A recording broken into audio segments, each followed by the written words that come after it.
Oke, silakan. Ya, jadi selamat siang ya, ini udah siang dan selamat siang teman-teman, selamat siang Bu Stella. Ini dari kelompok 3 soal sistem soft switch sama server Asteris. Kelompok 3 ini ada saya Malvin Alexius absen 16. Ada saya, Krisnaldo Evan, nomor 4. Ini salah tulis. Saya Richard Wesley, absen nomor 22.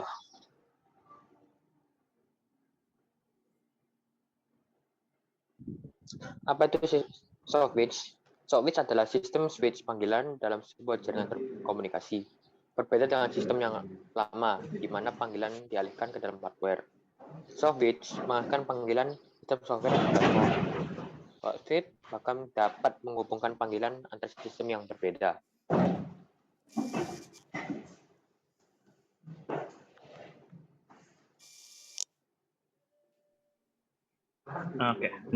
Oke. Di spesifikasi soft switch ini ada 6 ya. Yang pertama itu ada protokol. Protokol yang digunakan di soft switch itu rata-rata pakai SIP. Nah, SIP sendiri itu adalah suatu protokol yang memberikan sinyal pada layer aplikasi itu yang berfungsi untuk membangun, memodifikasi dan mengakhiri suatu sesi multimedia yang melibatkan satu atau beberapa pengguna.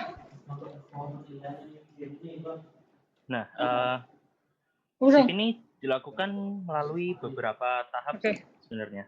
Yang pertama itu ada user location, setelah itu user availability, setelah itu user capability, setelah itu session setup, habis session setup itu session management.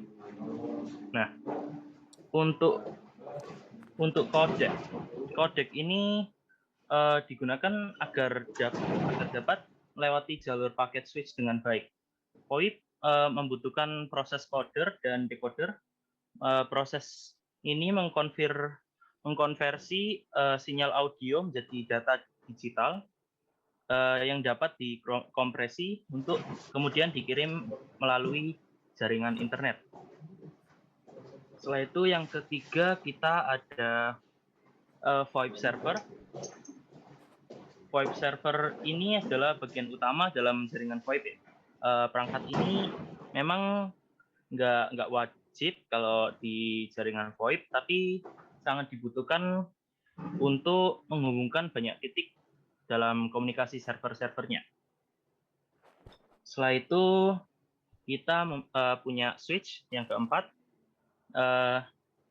Untuk konsep dasarnya penggunaan sirkuit switching itu sebuah jalur komunikasi akan dibuka dan dipesan selama terjadi komunikasi. Jadi jalur komunikasi yang ada akhirnya menjadi eksklusif dimiliki oleh dua titik yang menggunakannya. Misal kita tinggal di Jakarta terus mau nelpon teman atau saudara di tempat lain ya. Nah, jalur telepon dari Jakarta ke Surabaya itu eksklusif punya kita dan orang yang kita telepon.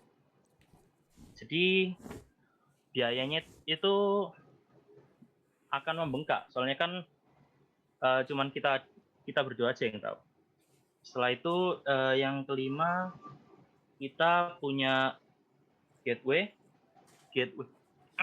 Gateway ini digunakan untuk menghubungkan dua jaringan yang berbeda, yaitu biasanya untuk jaringan H323 dan jaringan non H323.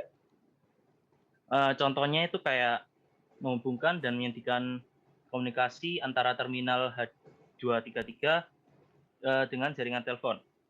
Misalnya PSTN. Dalam menghubungkan dua jaringan yang berbeda ini dilakukan penerjemahan protokol-protokol untuk call setup dan rilis serta mengirimkan informasi-informasi yang lain. Setelah itu yang terakhir software atau softphone. Selain berupa telepon atau hardware ya, itu kan telepon kan hardware. Perangkat telepon bisa juga dibuat jadi software. Di dunia VoIP, perangkat ini biasa dikenal dengan softphone. Softphone itu memiliki banyak jenis yang beragam, baik dari kemampuan dan lisensinya. Saat ini banyak softphone yang sudah dipublikasi secara open source atau gratis. Itu saja untuk yang spesifikasinya Softwitch.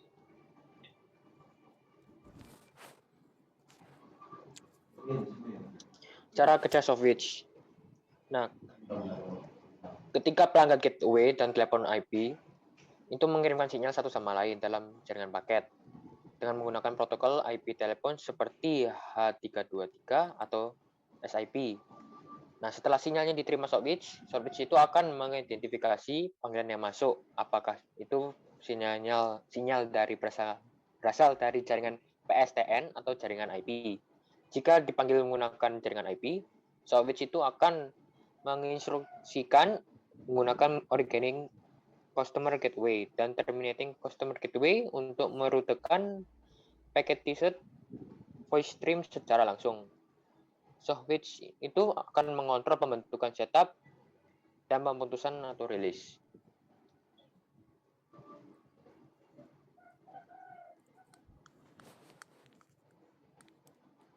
Oke, terus ini ada kelebihan sama kekurangan VoIP. Sebenarnya kenapa kok ini kelebihan dan kekurangan VoIP, bukan kelebihan dan kekurangan Softwitch. Nah, Softwitch ini pada dasarnya itu cuma sistem, jadi istilahnya nyaris tidak ada kekurangan. Itu mungkin tidak ada malahan. Kalau kita sih istilahnya benar-benar lihat itu istilahnya ada kekurangannya. Ini secara umum aja kelebihan dan kekurangan VoIP. VoIP ini juga termasuk soal karena VoIP ini yang paling dasar, jadi itu termasuk sistem-sistem di bawahnya. Nah, kelebihan VoIP yang pertama itu biayanya murah. Kalau di sini mungkin zaman dulu ya, sekitar tahun 2005-2006 itu sempat rame. Kalau nggak salah itu programnya Telkom atau programnya Indosat tuh nggak salah dulu namanya Mentari Sian. Itu kalau kita telepon itu kita bisa pakai VoIP. Kalau kita pakai VoIP tuh nanti potongan pulsanya itu bisa cuma 10. Jadi misal kita telepon ke orang lain 1 menit itu 5.000. Kalau kita pakai VoIP ini 1 menit itu kadang bisa cuma 1.000 atau bahkan cuma 500 dulu itu. Nah, kok bisa murah? Karena memang dari awal VoIP ini sistemnya digital. Ini nyambung ke bawahnya. VoIP ini pertama dapat menggunakan jalur yang sudah ada. Jadi kalau semisal sebuah provider sudah punya jalur suara kayak jalur telepon, mereka kalau mau menambahkan sistem VoIP di dalamnya itu sudah bisa langsung jalan istilahnya, karena sama-sama sudah jalurnya. Terus juga berikutnya lagi kelebihan itu karena bandwidthnya kecil. Karena dia bandwidthnya kecil, jadi pada dasarnya kita ngirim sinyal itu tidak perlu besar-besar. Karena ngirim sinyal tidak perlu besar-besar, harganya juga lebih murah. Kok bisa bandwidthnya kecil? Karena suara kita dikompres. Jadi baru kita pakai telepon biasa PSTN ya, itu suara kita analog, masuk ke mic dikirim ke ujung penerima dalam bentuk analog juga. Sementara kalau kita pakai VoIP ini, kita dikompres suara jadikan digital, dikirim dalam bentuk paket digital. Jadi kalau sudah masuk proses kompres ini memang suaranya itu menurun kualitasnya, tapi juga bandwidthnya penggunaan datanya istilahnya itu juga menurun drastis. Kalau diukur-ukur tuh kadang VoIP ini 1 detik itu cuma makan 88 1 kilobyte per second mungkin hitungannya. Terus juga kelebihan VoIP itu fleksibel. Kok bisa fleksibel? Karena VoIP ini istilah kita sudah bisa pakai peralatan yang ada. Misalkan kita punya mikrofon sama speaker, bisa kita pakai untuk telepon analog, bisa juga kita pakai untuk telepon digital, karena berdasarkan konsepnya sama, satu pengeluar suara, satu penerima suara. Begitu pula soal jalur suara tadi, kabel-kabel penghubung, terus server-server telepon. Kalau server telepon mungkin masih dibedakan ya, ada server telepon analog yang masih pakai hardware sama server telepon yang soft switch ini. Terus berikutnya lagi dapat digabung menjadi jaringan besar. Dulu itu sempat ada proyek namanya itu VoIP rakyat kalau nggak salah. Ya kalau nggak salah VoIP rakyat itu dulu namanya. itu gabungan-gabungan dari VoIP besar. Sebelumnya VoIP rakyat ini ada banyak VoIP yang ukurannya mungkin nggak terlalu besar lah, kayak VoIP Merdeka atau ya VoIP kecil-kecil gitu, biasanya cuma hubungan antar RT RW mungkin. Setelah itu akhirnya sama satu organisasi ini sama satu ini digabung jadi VoIP rakyat. Terus entah gimana ceritanya, nggak lama kemudian jadi VoIP Telkom, tapi nggak terlalu panjang kok umurnya nih. Seling-selingnya itu nggak terlalu panjang, nggak berhasil istilahnya program VoIP ini. Itu tutup. Berikutnya peralatannya variatif. Jadi kalau kita ada sistem VoIP ini kita nggak harus nenteng, nggak harus bawa telepon rumah kita kemana-mana. Zaman dulu banget itu kalau kita mau telepon itu kan kita pakai telepon rumah atau HP Nokia kalau tidak salah dulu itu. HP Nokia yang sudah bisa telepon. Kalau nggak ada gimana? Ya pakai telepon umum dulu ke wartel. Tapi kalau sudah sistem VoIP ini simple. Kita bisa pakai laptop, bisa pakai HP, bisa pakai apapun. Intinya ada penerima suara dan pengeluar suara. Terus berikutnya kekurangan VoIP. Kualitas suara kurang bagus kayak tadi karena suara kita dikompres. Terus berikutnya memerlukan perjanjian dalam menggunakan VoIP. Ini dulu kalau kita mau telepon sama lawan bicara kita tuh harus ngepasin dulu jamnya. Jadi kita ngomong, ini nanti jam berapa tak telepon, tapi pakai VoIP ya, biar biayanya murah. Kita juga harus setuju, harus sama-sama connect VoIP baru disambung suaranya. Tapi itu dulu banget, sekarang udah bisa kayak WA, Skype itu sudah langsung nyambung. Terus berikutnya peralatan penunjang masih mahal. Kayak tadi yang disebutkan Evan itu kan banyak kan spesifikasi. Sebenarnya bukan spesifikasi itu kayak peralatan dan bahan mungkin ya yang diperlukan dalam sebuah jaringan soft switch atau jaringan VoIP. Itu semua kalau untuk ukuran sekarang juga itu masih belum murah istilahnya. Masih belum murah, itu mungkin harganya bisa tembus jutaan, ya mungkin jutaan lah. Kalau server besar mungkin bisa belasan atau puluhan. Terus belum disupport penuh di Indonesia. Kayak tadi VoIP Telkom itu kan juga gagal. Nggak lama saya itu tutup. Baru beberapa tahun terakhir ini karena banyak program-program telepon kayak dulu pertama itu kan ada salah lain yang bisa nawarin telepon suara tajam sama video call zaman dulu itu. Terus disambung-sambung WA, ada WhatsApp, ada Kakao Talk dulu ya. Terus banyak ada BBM. Itu sekarang akhirnya semua sudah bisa VoIP secara lancar. Justru baru-baru ini kalau kita pakai VoIP yang baru-baru itu kadang suara malah bisa lebih bagus daripada telepon analog. Ya, itu tadi kelebihan dan kekurangan VoIP. Bisa dilanjut, Evan?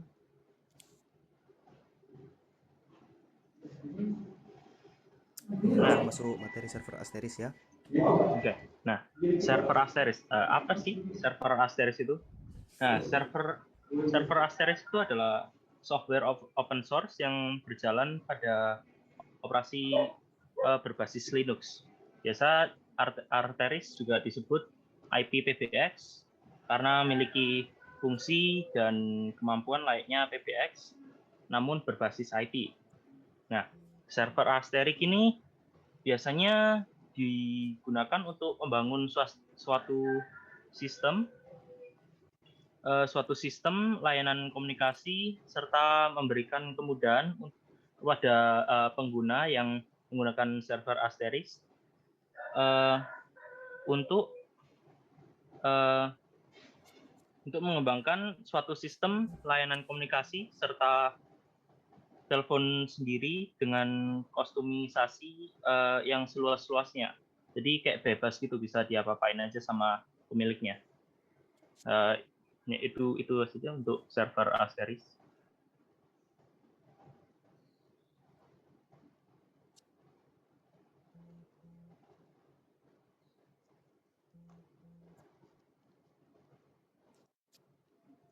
Oke, Ustaz, mohon maaf sebentar. Nanti kan waktunya tinggal berapa menit ya? Tinggal 3 menit. Nanti kalau sudah habis, nanti join lagi ya. Oke, sudah dilanjutkan lagi untuk Evan. Nah, untuk Asteris ini adalah sama kayak tadi. Asteris itu sistem komunikasi open source yang bisa mengubah komputer biasa jadi server komunikasi. Asteris itu juga nyambungin kayak IPPBX tadi yang sudah dijelasin, VoIP gateway, bahkan sambungannya khusus. Nah, sambungannya khusus itu berarti kita memiliki kebebasan untuk ngapain aja, dan itu khusus punya kita. Asteris sendiri itu sangat cocok digunakan untuk bisnis, agensi, bahkan untuk pemerintahan. Nah, Asteris memang sangat cocok untuk digunakan dalam organisasi-organisasi yang kecil sampai besar pun itu bisa dipakai siapa aja, karena Asteris itu tergolong untuk mudah dipakai dan nggak perlu biaya terlalu besar. Nah, ya itu saja. Aja.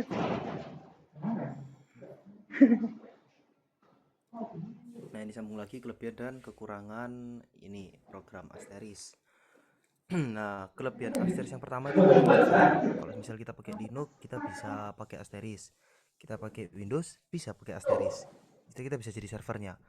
Kita pakai komputer apapun lah bisa jadi Asteris. Bahkan kita kalau DOS pun bisa. Kalau untuk Windows, Asteris ini cara kerjanya kayak Windows VM ya mungkin ya, yang virtual machine. Jadi dia ini bikin menciptakan proses sendiri dia ini. Terus berikutnya kelebihan Asteris itu open source. Open source ini artinya gratis kalau kita mau download atau kita mau memodifikasi. Ini mungkin cocok banget mungkin buat orang Indo yang senengannya itu ini program itu istilahnya ndak keluar duit. Karena kalau programnya ndak gratis juga ujung-ujungnya bajakan kan. Jadi langsung dari awal langsung di open source kalau Asteris ini. Karena dia basicnya gratis, jadi banyak yang pakai itu juga berarti forum atau diskusinya itu banyak. Nah, terus berikutnya ini punya UI user in friend itu user friendly. Jadi kalau misal kita pakai Asteris ini kita lihat di mata itu enak. Desainnya itu nggak terlalu jadul atau terlalu warna-warni atau terlalu bikin mata sakit, enggak. Ini cocok. Istilah apa sih, pas desain tata antar mukanya itu. Terus bisa di custom. Jadi kita ini seleranya agak beda sama pihak developer, bisa kita custom sendiri UI-nya. Nah, terus berikutnya lagi kelebihan Asteris ini sangat fleksibel. Jadi dia ini nyaris tidak memiliki batas dalam kemampuan. Asteris ini istilahnya hampir bisa apa aja. Kalau saya tidak salah itu dulu itu juga ini ya.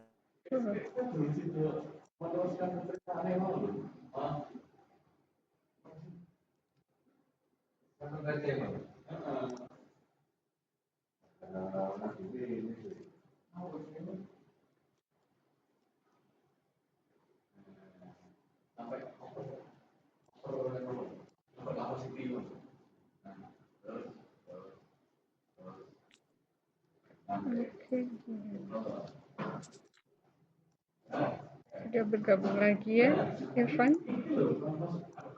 Udah.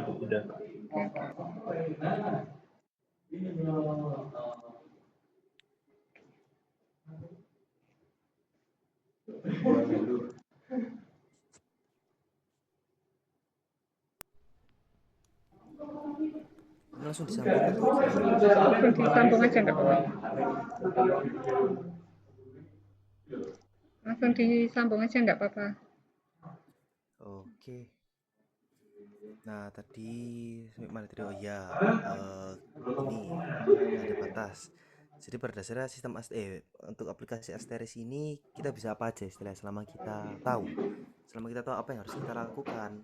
Sistem Asteris ini ya, aplikasi Asteris ini nggak ada limitnya. Kalau saya nggak salah dulu itu Telkom VoIP rakyat atau VoIP Telkom itu nggak salah juga pakai Asteris kan. Asteris ini banyak fiturnya kalau kita bisa tapi hitungannya dia ini bisa pesan suara, bisa conference call, jadi kita bisa telepon 3-4 orang istilahnya, kita bisa panggilan langsung banyak orang sekaligus.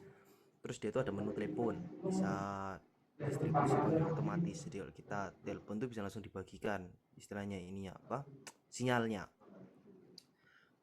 tuh semuanya itu. Kalau kita bisa kita coding karena dia ini basicnya CLI, kita coding pakai bahasa C. Nah, ini tadi terus sambung lagi kekurangan Asteris tadi kan kelebihannya kelihatannya mujarab banget, cuma dia ini ternyata ada kekurangannya yang pertama itu nggak ada panduan lengkapnya. Jadi kalau kita cek baik di forum maupun di website resminya Asteris ini nggak pernah ada buku manual petunjuk panduan pengguna yang lengkap istilahnya. Dari awal sampai akhir itu kita nggak pernah lihat, kita hanya bisa menebak-nebak doang. Kita coba kita lihat dari forum orang-orang gimana reaksinya, itu kekurangan Asteris. Terus berikutnya lagi, Asteris ini juga sulit setupnya karena dia ini basicnya kita coding sendiri. Kalau dilihat di website resminya Asteris dia bilang ya kalau aplikasi ini diciptakan oleh developer untuk developer. Jadi kita ini istilahnya nggak bisa misal kita berhubung terus kita mau bikin VoIP aja di rumah terus kita langsung pakai Asteris, wah itu kan sulit banget akhirnya, karena berdasarnya Asteris ini kita harus coding sendiri, nggak bisa langsung cuma klik jadi. Terus nah berikutnya lagi, Asteris ini berbasis CLI. Jadi kalau program baru kan biasanya di sini kan kalau kita install aplikasi yang kita harapkan itu biasanya langsung cuma tinggal di tap gitu doang, saya itu jreng jadi. Nah kalau Asteris ini tidak bisa karena dia basisnya CLI, jadi kita harus mengkonfigurasi, kita harus setelah nyeting sendiri, setelah semua itu kita lakukan secara manual, kita ketik sendiri, kita oprek sendiri istilahnya, kita oprek. Kalau kita mau server soft switch kita mau ini server suara VoIP yang langsung jadi, kita harus manggil orang, istilahnya kita manggil orang yang tahu buat sama dia dirancangin. Kalau kita salah masukin CLI atau kita istilahnya sih salah secara rangkaian keseluruhan, itu akhirnya Asteris ini jadi banyak kelemahannya. Kalau kita tidak bisa nyetingnya, tapi kalau kita bisa berdasar Asteris ini tidak ada limitnya. Yaitu sih kelebihan dan kekurangan untuk server Asteris. Silahkan lanjut ya. Itu tadi sekian, terima kasih.